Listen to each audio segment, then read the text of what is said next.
Welcome back to the deep dive. Great to be here. Okay, so today we're strapping in for something pretty specific, a real deep dog. Yeah, a very specific mission, actually. We're looking at a breakdown, a really comprehensive, multi-part critical review of the new Disney Plus series, The Acolyte. Exactly. And just to be clear, we're not here to, review the show ourselves. No, not at all. Our goal is to understand exactly what this particular very fierce critic found so, objectionable about it. Right. We're digging into their points on the narrative choices, the character stuff, motivations, writing, logic, basically across all 8 episodes. It's about dissecting the critique itself. That's absolutely right. Our source material here is relentless is probably a good word. It's this exhaustive episode-by-episode dissection. Laying out a case against the show. Pretty much. Focusing really heavily on specific plot details, continuity things, breaches of what the critic sees as, common sense storytelling. So our mission today... Our mission is to distill these arguments. They get pretty intense. Uh-huh. We want to give you a structured understanding of how the story unfolds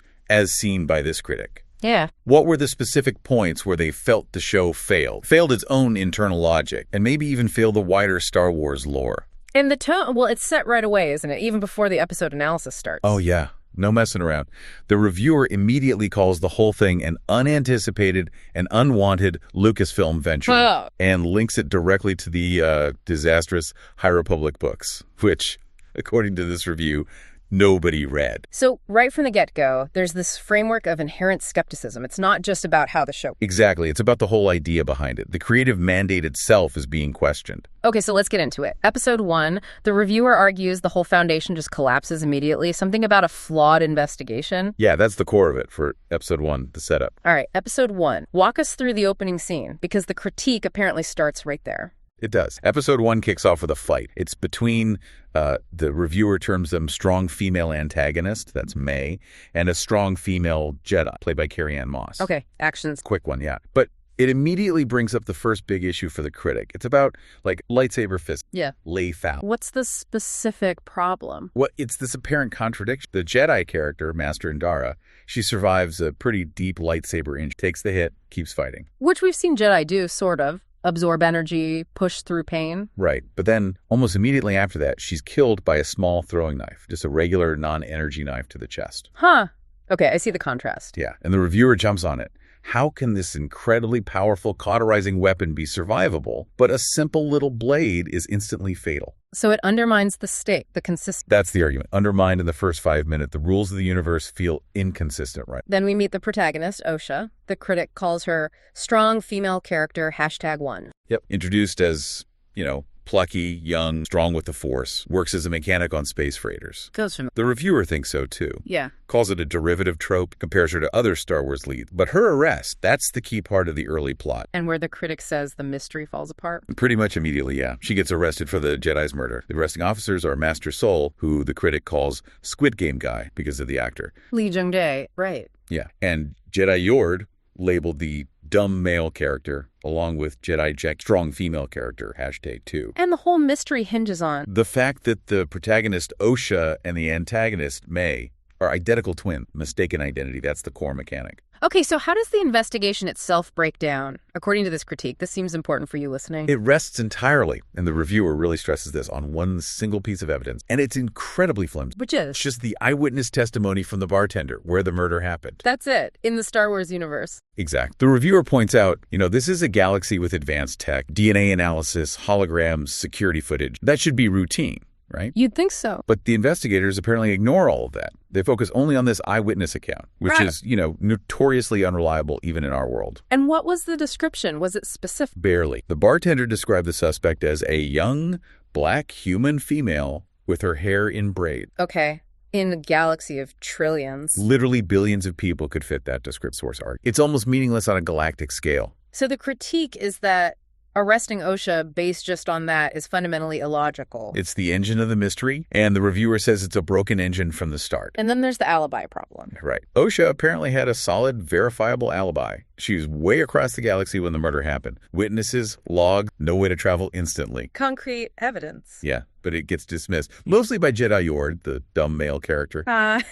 Him again. The reviewer argues his only narrative purpose is just to be wrong about consistently wrong. So the female characters look smarter or more intuitive by... Okay, so the investigation is flawed, built on shaky ground. What happens? The prison... Yeah, the plot contrivances just accelerate from there. They arrest Osha, this suspected Jedi killer, and instead of using their own secure Jedi ship to transport her, which seems obvious, makes sense, they put her on a regular old prison transport. Minimal security, like one guard droid. Just one. That does seem baffling. That's the critique's point. And surprise, surprise, the prison break happens within minutes. Of course. Then there's an uncontrolled crash landing from orbit. And the reviewer just highlights the absurdity of Osha miraculously walking away from that kind of impact. Suggests a total disregard for physics just to keep the plot moving. And the coincidences keep piling up. Oh, yeah.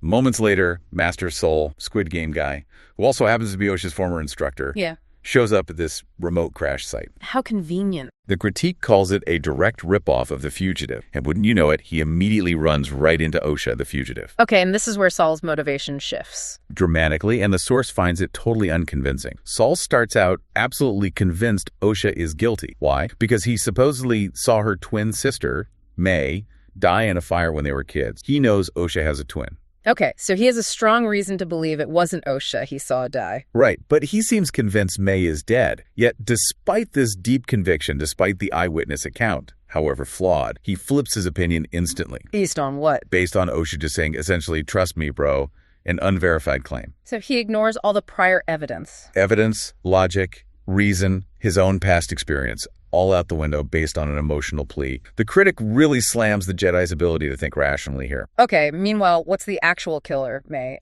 She meets her mysterious contact. The reviewer calls him Discount Venom. Catchy names in this critique. They're memorable, yeah. So Discount Venom gives this monologue that the source calls nonsensical. Claim, steel or laser are no threat to them. But didn't May just kill a Jedi with the steel knife? Exactly. 30 minutes earlier in the episode. The reviewer points this out as just... a massive internal contradiction, like nobody in the writer's room noticed. Sloppy writing is the claim. That's the argument. Then Discount Venom ignites a red lightsaber. Just cis reveal. Yeah, but the critic dismisses it as just blatant signaling.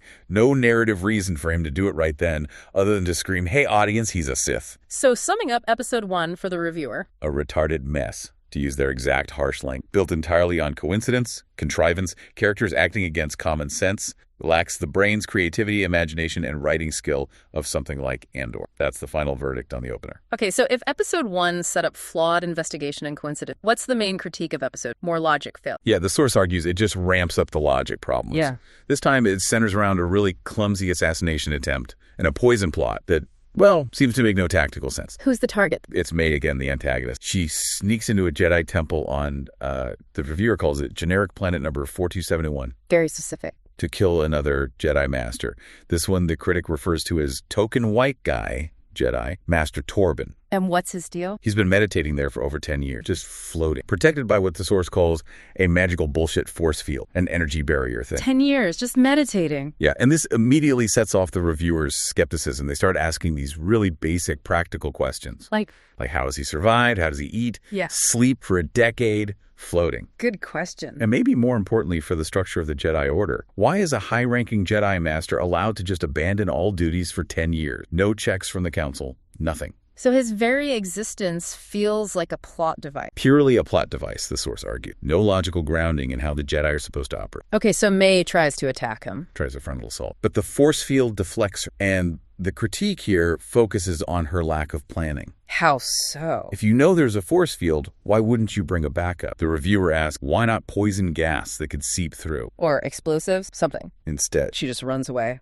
Apparently out of ideas. Shows a real lack of criminal foresight, according to the critique. So what's her next move? She meets up with her partner in crime, the one called Discount Ezra Miller. From the Sith reveal. Yeah, and he's just killed a local drugstore owner and taken over the shop. Wait, killed the owner? Isn't that really obvious? That's exactly the reviewer's point. If you're trying to be covert, killing a local businessman and setting up shop in his store is like the least subtle thing you could do. Counterproductive. Totally. Yeah. The source suggests the writers just don't graft basic espionage or cause and effect. And this is where the poison plot. Yep. Discount Ezra Miller gives May a poison. But here's the kicker. The Jedi has to drink it. Drink it! But the force field. Exactly. The reviewer highlights this immediately. If May couldn't physically reach him before because of the barrier, how is she supposed to physically force him to drink poison now? It makes the force field kind of pointless for this plan. Right. And the timing is weird, too. If Discount Ezra Miller had this poison, why didn't he give it to her before her first failed attempt? Good point. The critic argues the whole thing feels arbitrary. It just serves the script's need to stagger the plot, even if it makes no tactical sense. Okay, so despite this first attempt, security is still lacked. Non-existent, apparently.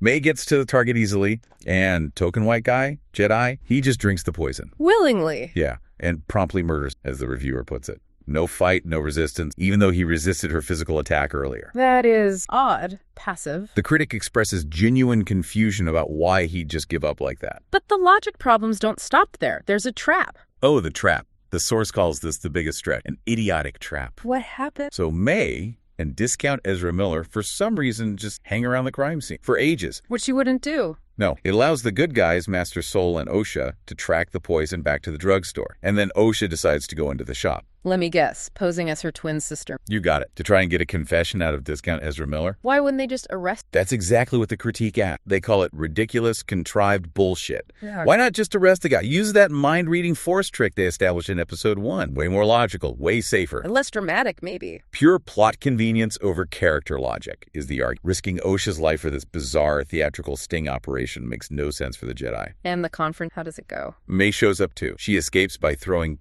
dust in their faces. Dust against Jedi. Apparently very effective dust. Then Osha tries to stop her with a stun gun.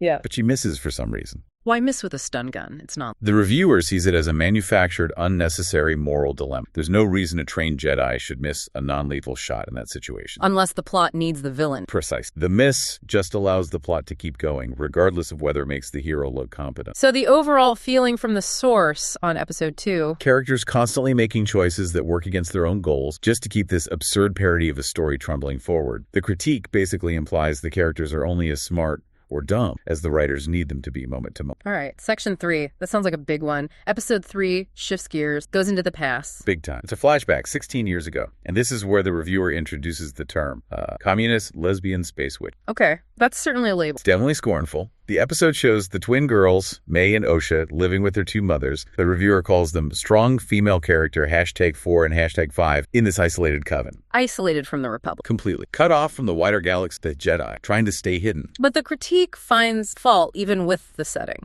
Yeah, it points out a kind of self-sabotage. If their whole goal is secrecy, why build your hidden coven in a gigantic fortress on top of a mountain? Something so huge, the reviewer says, it could probably get seen from space. So the visuals undermine the narrative logic of being hidden. That's the argument. Aesthetics over basic sense for a group trying to lay low. But the really big deal here is the lore about the twins' origin. Huge deal, according to It's revealed they were created without a father, using the Force, or as the Coven calls it, the thread. Immaculate conception via the Force. Plural, which the reviewer immediately flags as a massive retcon, a major shift in Star Wars canon. Because Anakin Skywalker was supposed to be unique in that regard. Exactly. Anakin's Force-mediated birth, linked to the midi-chlorians in the prequels, was presented as this singular prophecy-defining event, the chosen one. But now there are others, or at least these. Right. Introducing multiple Force-born individuals like this fundamentally changes the uniqueness of Anakin's origin, potentially messing with the whole chosen one concept. And the Coven's view of the Force isn't the standard Jedi or Sith view either. Thread. Yeah, they define it as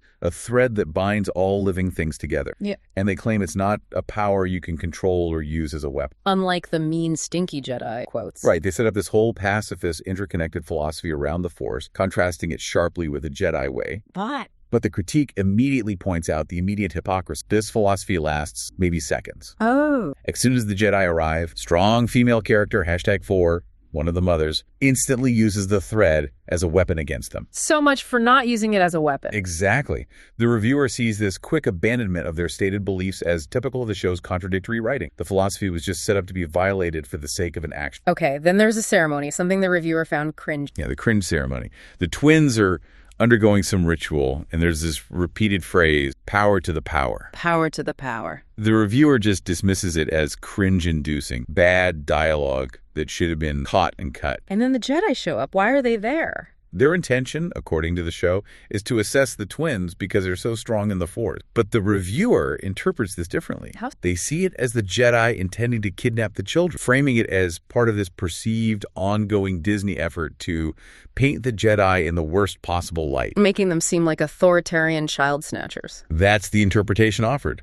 to justify creating morally gray heroes later and tear down the traditional image of the Jedi Order. Then there's a scene with a lightsaber and a child? Oh yeah. Master Saul tries to get young Osha interested in the Jedi way by handing her his lightsaber to play with. Handing a small child a live light. The reviewer's reaction is basically, are you out of your mind? Questioning the absolute lack of common sense or safety in giving one of the galaxy's deadliest weapons to an untrained kid. What was the Coven's plan regarding the Jedi test? They planned for the twins to intentionally fail it, to seem unremarkable so the Jedi would leave them alone. But it goes... Osha gets caught by the Jedi, and in a sudden reversal, she decides she wants to pass the test. She wants to go with them. And her sister May reacts badly. Yeah. May, either out of jealousy or panic, locks Osha in a room. Then she sets Osha's journal on fire in his stone hallway. And this leads to the physics. The big one. The fire from this small journal somehow spreads rapidly and engulfs the entire stone fortress. Stone fort. Yeah. The reviewer mocks this relentlessly. Apparently, in this universe, stone is more combustible than a 1990s shell suit. So physics just goes out the window for plot convenience. Completely is the argument.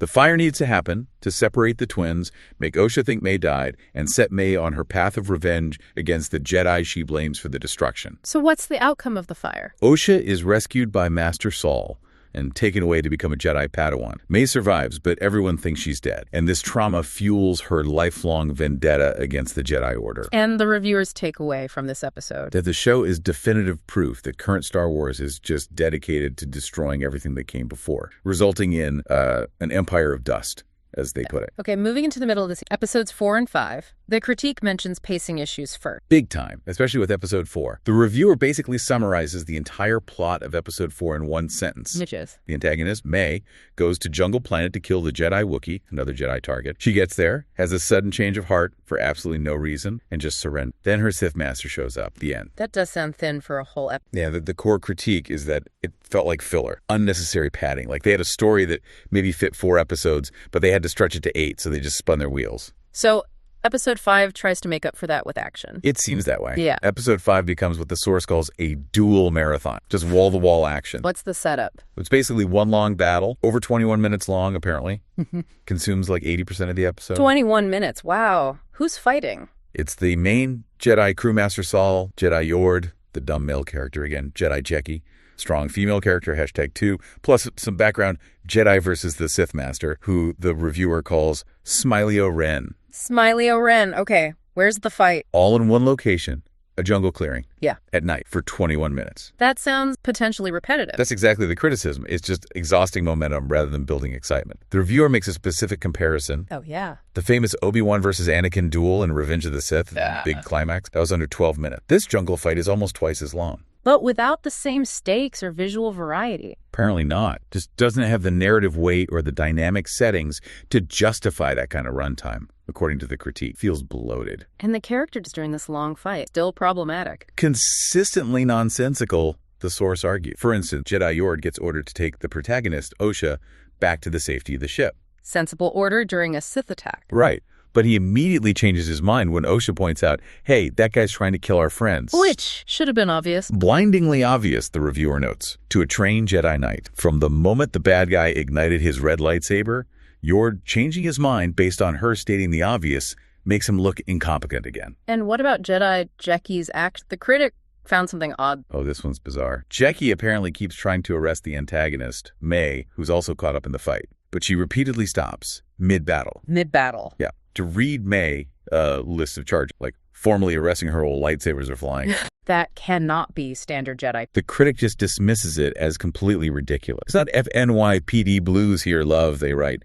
No sensible warrior stops a lethal fight to read someone their rights. It feels like bad comedy undermining the tension. So the fight drags on, characters act weirdly. How does it resolve? Well, Smiley O'Ren, the villain, eventually gets the upper hand, beats the heroes pretty badly. And then finishes. Nope. Classic villain move. He has them at his mercy, could kill them all, and then he just cuts and runs. The review implies it's just plot armor for the hero. Guarantees they survive to regroup and chase him later. No logical in-universe reason given for him to just leave. But the really big critique in this fight was about the villain's armor. The headbutt thing. Ah, yes, the infamous lightsaber headbutt. This is labeled a major lore physics critique. What exactly? Smaileo Rin apparently discovers he can block or neutralize lightsabers by headbutting the beam with his helmet. Headbutting a lightsaber. Yeah, his armor, specifically his helmet, causes the lightsaber blade to short out for several seconds on it. Okay, that sounds unprecedented. Hugely unprecedented. Yeah. The reviewer stresses this point. This is world-altering tech. If armor can just do that now, it changes everything about lightsaber combat. Because anti-lightsaber materials are usually super rare, like Beskar or Frick. Exactly. Extremely rare specialized materials. But here, it's just his helmet, introduced casually. It has massive, unaddressed implications for the entire Star Wars universe's established combat rule. A fundamental break, the critique argues. What are the consequences of this fight? Does anyone die? Sadly, yes. Despite the villain running off, 2 of the main Jedi supporting cast are killed. Strong female character, #2, Jedi Jeki, dies from multiple hits with a lightsaber dagger. Okay. And dumb male character, Jedi Yord, gets his neck snapped by the villain. So they're both removed from the story. And the villain's identity is revealed. Yeah, during the fight, Smaileo Ren's mask gets knocked off. And it's revealed to be Discount Ezra Miller. The guy from the drug who helped with the poison. The very same. Apparently, he survived his earlier encounter with Saul and Osha somehow. Does he get... Master Saul actually beats him in a fistfight after the mask comes off. Yeah. But Osha convinces Zol to spare his life. Even after he just murdered 2 Jedi. Yeah, a questionable decision highlighted by the critic. And then his disposal is weird. How so? Osha plants some kind of device on it. The reviewer calls it a flashlight. And this device attracts giant woodlice, which carry him off into the jungle to be eaten by giant bugs. Seriously? Eaten by giant woodlice? The reviewer says they wish they were making up that. Highlights how bizarre and almost comical the villain's apparent end. But the drama isn't over yet. May returns. Right when you think it's wrapping up, May, the antagonist twin, comes back. She stuns Master Saul. And then confronts Osha. And somehow manages to convince Osha, her twin sister, to join her. Her argument is basically the Jedi are bad too. Even though May just committed multiple murders and was allied with the guy friend and caused the fire. Yep. The source finds this incredibly unconvincing. The twins' motivations seem completely incompatible and shift on a dime without proper emotional groundwork. Osha, turning against Saul so quickly, feels unearned. And the episode ends with? The twin switch. May pushes Osha off a cliff, presumably not fatally, steals her clothes, gives herself a quick lightsaber haircut to look identical. Impersonate Osha? Exactly. And Master Saul, the experienced Jedi Master who supposedly has this deep connection to Osha, completely fails to sense this massive force presence. He doesn't notice it's not Osha. No, he just walks off with the imposter, May. And to top it off, they leave the dead bodies of Jedi Yord and Jeki and their priceless lightsabers just lying there in the jungle. Leaving lightsabers behind, that seems like a huge Jedi no-no. Another baffling, careless decision, the critique note, defies basic Jedi protocol about securing their weapons and respecting their fallen comrades, sets up the next stage of infiltration. Okay. Episodes 6 and 7. We're heading towards the endgame. What's the focus of the critique? More plots. Yeah, the narrative progression itself comes under fire. Episode 6 is described as a slog, really slow. How so? Relying on tricks. The source argues it uses cheap techniques just to spin out the dialogue, creating the illusion of tension and mystery rather than actually advancing the plot in a meaningful way. Lots of talking, not much happening. And the infiltration continues. May impersonating... Yes, she's on Master Saul's ship now, trying to subtly get information out of him about what really happened 16 years ago with the space witches. But she's also armed. Right, she's carrying a hidden knife. Yeah. Which the reviewer finds confusing. What's her immediate goal? Is it reconnaissance, or is she planning to just stab him? The goals seem contradictory. They undermine each other, yeah. Yeah. Suggests the character's path, or the writing for her, is muddled. And then there's a critique about communication, or lack thereof. A major one. Master Saul finally tries to contact Jedi HQ. He knows his team is dead. He fought a Sith. You'd think the priority message would be clear. The Sith are back. Seems pretty important. Crucial. But instead, he just sort of mumbles some bullshit about his team being lost, doesn't mention the Sith immediately. Come on. And then, conveniently, the comm system goes on the fritz, so only part of his garbled message gets through anyway. Convenient technical difficulty. The reviewer sees this as deliberate writing to protect the wider Star Wars timeline. They suggest it's the writers trying to retcon Star Wars lore. Yeah. By finding ways to keep the Sith's return a secret during this High Republic era, so that later canon, where the Jedi think the Sith are extinct, still holds up. The in-universe justification might be it was classified, but the critic sees it as weak writing, sacrificing character logic for franchise maintenance. Okay, then there's a droid subplot the reviewer found. Basil and Pip. Oh yeah, this is highlighted as pure absurdity in action. Basil, Saul's sophisticated droid, figures out that May is an imposter. He knows the truth. Still, he warns Master Saul. Nope. Instead of doing the logical things like using translation software to communicate the danger clearly, or maybe venting the compartment May is in, or just stunning her. What does he do? He disables the ship's entire power system just to lure May down to the engine room for a fight. A physical fight between a droid and a Force user. That seems inefficient. Wildly inefficient. And the confrontation itself, the reviewer compares it to a Three Stooges sketch. How bad does it get? Basil apparently kicks May's foot, and his little sidekick droid, Pip, squirts robot lubricant in her face. Robot lubricant. That's what the reviews play for slapstick. Finally, Master Soul figures out what's going on and stuns May. But the whole way the deception is revealed is just so outlandish, it apparently kills any seriousness. Okay, so that's episode 6. What about episode 7? Another flashback. Yes, episode 7 goes back again, retells the events on the witch's planet, the fire, all that. But this time, from the Jedi perspective. Does it offer a big revelation? Change our understanding? The reviewer says no mind-blowing revelation that really justified going back again. Instead, the critique doubles down on the implausibility of the original Jedi mission. How so? Remember how the Jedi were on the planet? Episode 7 apparently reveals they spent 7 weeks there before finding the Coven. What were they doing for 7? What? Scanning Moss. Scanning Moss. Right. For 7 weeks, Jedi Masters. Yeah. The reviewer calls it a menial, time-consuming task that makes no sense. Why wouldn't they use probe droids for something like that?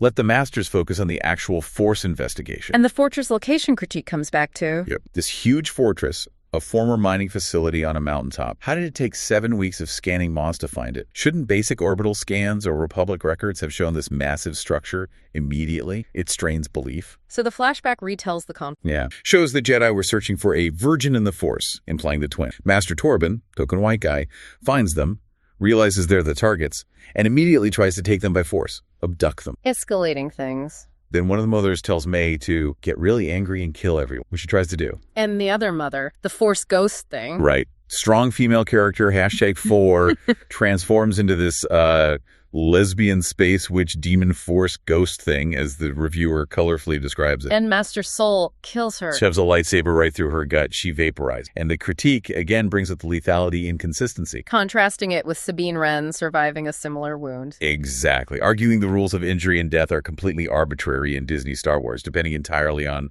what the plot needs for that specific character at that moment. No consistency even across their own shows. But the real bombshell of this episode, according to the source, is the ending. The Jedi. This is the absolute core of the deconstruction critique. After the fight, after the deaths, another Jedi on the scene, called Trinity in the review, proposes a course of action. Which is? She suggests they should all just lie about what happened, cover it up completely, blame the whole disaster, the fire, everything on the Dead Space Witches, lie to the Jedi Council. The Jedi decide to collectively lie and cover up their actions. Yeah, and this, for the reviewer, is the smoking gun. Confirmation that the entire purpose of Disney's Star Wars, in their view, is to trample and deconstruct everything that came before. Turning the heroes into villains. Turning the Jedi, the supposed paragons of virtue, into systemic liars, manipulators, complicit in a cover-up, establishing them essentially as the bad guys of their own era. That's the interpretation. All right, we've reached the end. Episode 8, the finale. How does the reviewer see the conclusion? Does it wrap things up satisfying? Not according to this critique. It's characterized as a clumsy conclusion. Tries to tie up arcs, but does so with more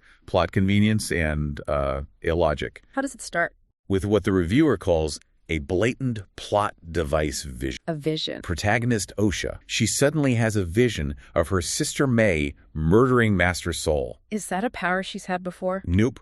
Described as a pretty useful skill that was never used or mentioned before or after this precise moment. So it just happens now? Purely, the critic argues, as a narrative shortcut. A way to get Osha rushing back to the fortress to confront May for the finale. It serves only that one purpose. Oh, and Darth Plagueis gets name-dropped, apparently, for absolutely no reason. Just thrown in there. Okay, what about May's situation? She was captured at the end of episode 6. Right. She's strapped to a medical table on Saul's ship. But her escape is, well, absurdly, according to the review. How does she get out? She just asked Pip, the little droid sidekick, who had apparently been reset to factory settings to unlock her cuffs. And Pip just does it. A factory reset droid obeys the prisoner. Immediately complies, unlocked. Then Pip uses his own head as a taser to disable Master Saul, who was guarding her. The droid takes out the Jedi Master. Yeah, the ease of the escape just undermines any sense of threat or security, the critic argues. And then Basil the droid gets involved, the one who knew she was an imposter. Yes, and here's another sudden, unexplained character turn. Basil, the sophisticated droid who was loyal to Saul, turns traitor. Traitor! He actively disables Master Saul's ship again, this time specifically to help May escape. Why? What's his motivation? Completely unexplained. The reviewer just asks, why are you on her side now? Basil's sudden shift in loyalty makes no sense. It's just another thing that happens purely to move the plot towards the final confrontation. Which happens back at the fortress from the flashback. Exactly. Osha arrives there, now with the Sith Master, who the reviewer now calls Premium Ezra Miller, to distinguish him from the earlier discount version. Okay. And Osha needs to get up the mountain. The elevator's broken, right? From the fire 16 years ago. Generator blown up. Yeah. Well, Osha just restores power to it somehow. Restores power to a generator that exploded decades ago. The source just sarcastically notes, it must have healed up or something. Dismisses it as utterly nonsensical convenience to get the characters where they need to be. So the sisters finally confront each other, Osha versus May.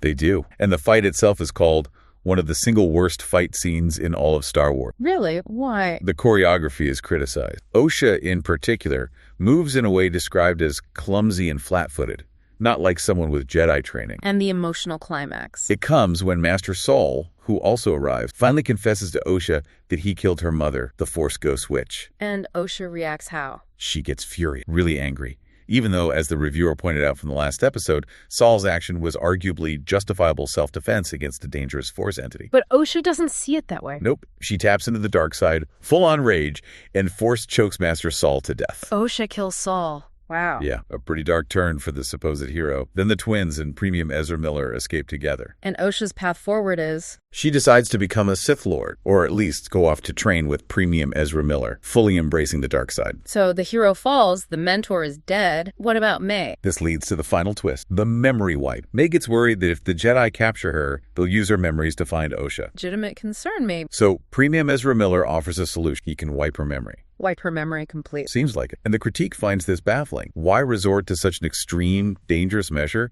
Why risk turning May into a complete idiot, as they put it? Instead of just separating, going into hiding. Exactly. Simpler, safer tactical options exist. Escape together, then split up. Go to different parts of the galaxy.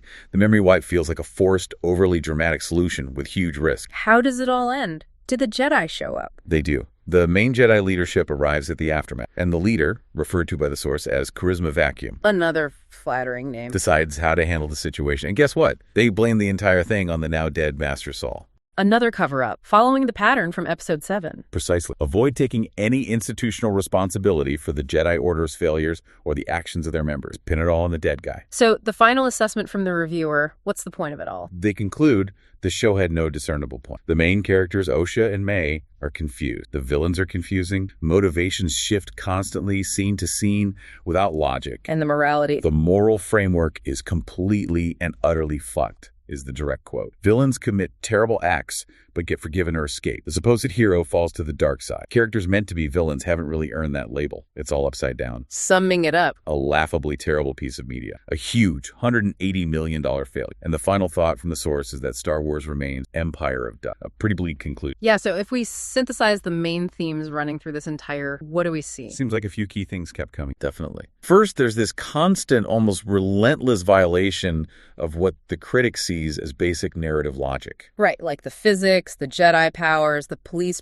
Exactly. How investigations work, how people react, how technology functions. The critique argues these rules are consistently broken just to force the plot in a certain direction. And the second big... Character motivate. Rapid, often unsupported shift. Characters changing their minds, their leads, their core beliefs. Often on a dime without... The critic attributes these shifts not to organic character development, but purely to external plot. The writers needed X to happen, so the character suddenly does Y, even if it contradicts their previous action. And the third, maybe the biggest one... The deliberate dismantling of established Star Wars lore. That seems to be a major undercurrent. Like redefining the Force as the thread? That's a prime example. Oh. Or the Jedi's decision, their institutional decision, to actively lie and cover up historical events. This is seen not just as bad writing, but as an attack on the foundational principles of the franchise. So we've really walked through this specific, very detailed critique. We use this one extensive source to give you, the listener, a breakdown not just of the plot points of The Acolyte as seen by a detractor. Right, but the mechanics of the storytelling, or what the critic perceived as the lack thereof, that led to such an extreme, detailed negative reaction within certain parts of the fandom. We defined the terms used in the critique, looked at the supposed implications, and really traced the argument episode by episode. Yeah, laid it all out. So maybe a final thought for you to chew on based on all this. When you have a big established franchise like Star Wars, And a new entry tries to radically deconstruct its own core ideas, like, say, having the Jedi decide to actively lie and rewrite history, as this critique claims The Acolyte does. Right, that's a central point of the critique's argument about the Jedi. Does that act of narrative destruct? Does it automatically create compelling drama? Or does it risk just, eroding the very foundation that future stories need to build on? Does it make later character actions feel unearned or unbelievable because the bedrock underneath has been deliberately weak? That's a really interesting question. Does tearing down the old necessarily make for a stronger future or just a more unstable one? Something to definitely consider as the galaxy keeps expanding or perhaps contracting.